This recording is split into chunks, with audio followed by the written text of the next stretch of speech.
The Walt Disney Company's fully restored El Capitan Theater on Hollywood Boulevard is where the studio premieres its new films and long-running animated features.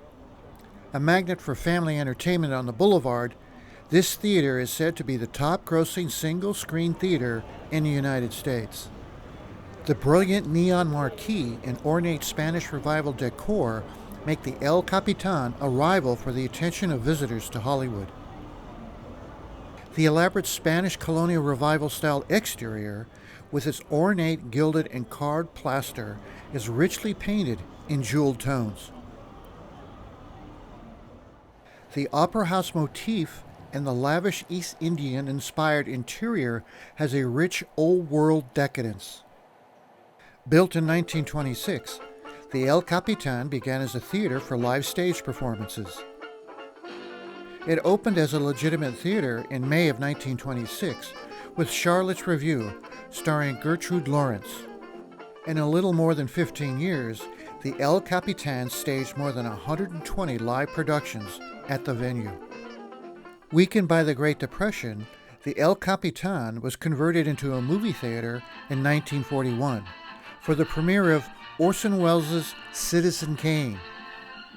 When Orson Welles was unable to find a movie theater willing to risk angering William Randolph Hearst to play his controversial debut motion picture, Citizen Kane, he convinced the El Capitan to screen his premiere there.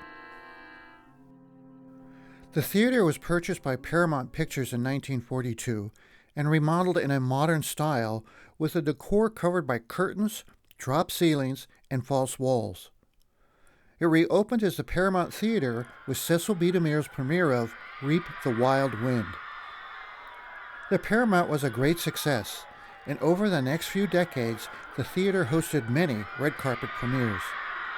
But as the television industry exploded in the 1950s, weekly movie ticket sales dropped as many people stayed home. Over the next decade, ownership changed a number of times until the Walt Disney Company purchased the building in 1989. Disney began a 2-year restoration and spent about $6 million on a complete museum-standard renovation of the theater, restoring much of the building's original decor as well as its original name, the El Capitan. The goal was to recreate the original 1926 theater feel. As false walls and curtains were removed, original design elements and ornate plaster works were found intact after decades of being hidden. Missing pieces were replaced and original paint matched. A magnificent classic original Wurlitzer pipe organ was also installed. The spectacular 437 Wurlitzer has 4 keyboards and 37 racks of pipes, making it basically 4 different musical instruments. It is one of the last Fox special organs to be built in the 1920s. It's considered the mightiest of the mighty Wurlitzers. Disney was able to acquire the organ, paid for complete restoration, actually modified the existing organ chambers in the El Capitan, which had never had a pipe organ. And so how unusual, this organ was installed in 1999, decades after silent films and decades after the Wurlitzer Company stopped building pipe organs. I estimate I've had the privilege of playing for about 6 million guests, and we've introduced this instrument to several new generations who would never have heard it, and they've fallen in love with it. It's a big part of what we do here.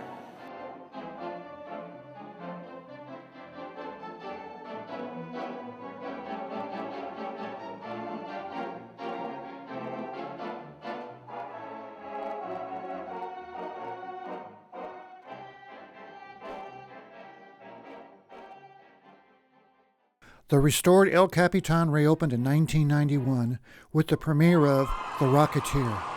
Since the reopening, the El Capitan has been the site for Disney movie premieres and animated motion picture runs.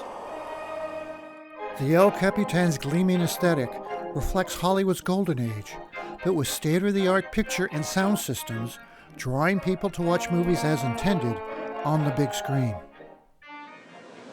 Fitted with an advanced projection technology known as Dolby Vision, in partnership with Christie Digital Projectors, provides the cleanest, brightest, and most colorful 4K picture to produce dazzling, moving images. The El Capitan is a classic movie palace, designed to transcend the average multiplex experience in an homage to the glamorous yesteryears of Hollywood.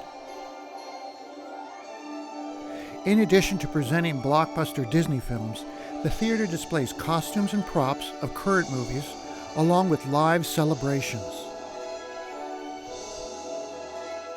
Given the choice of watching a movie on a 50-inch television screen on your couch, or taking in the full cinematic experience with high-fidelity picture and sound system on an epic 44-foot screen, which would you choose?